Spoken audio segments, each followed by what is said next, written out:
Can a dream be bigger than an Olympic medal? Can a country in turmoil find its way back to peace and democracy?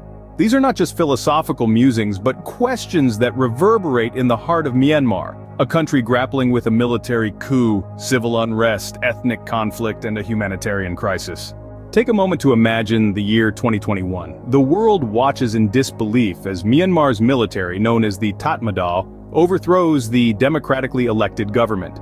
State Councillor Aung San Suu Kyi and other civilian leaders are detained, their freedom stripped away under accusations of electoral fraud. The military seizes power, and the course of a nation drastically alters. In the face of this abrupt shift, the people of Myanmar rise. A civil disobedience movement, initiated by civil servants, ignites. Citizens from all walks of life join, their collective voice a resounding cry against the military's seizure of power. Despite brutal crackdowns, arrests, and internet shutdowns, the spirit of protest perseveres. But the military coup doesn't just disrupt political stability, it stokes the flames of long-standing ethnic conflicts.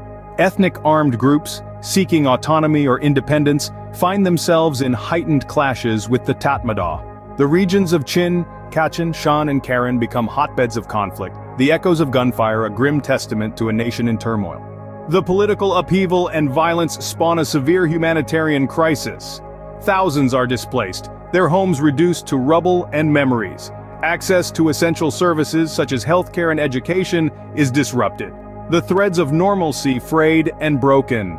In the midst of this, a swimmer named Win Hatet U makes a stand. He withdraws from Olympic consideration, swapping his dream for a larger cause: democracy. His sacrifice mirrors the spirit of Myanmar's people, their resilience in the face of adversity. The international community watches, their condemnation of the coup and subsequent violence loud and clear. Sanctions rain down on Myanmar's military leaders. Calls for the restoration of democracy and the release of detained political leaders fill diplomatic halls. Yet the path to resolution remains fraught with obstacles, divisions among major powers and regional actors a formidable roadblock. It's now 2024, and the situation in Myanmar continues to evolve. Renewed violence has led to further displacement among the Rohingya, a Muslim-majority ethnic group long marginalized in Myanmar.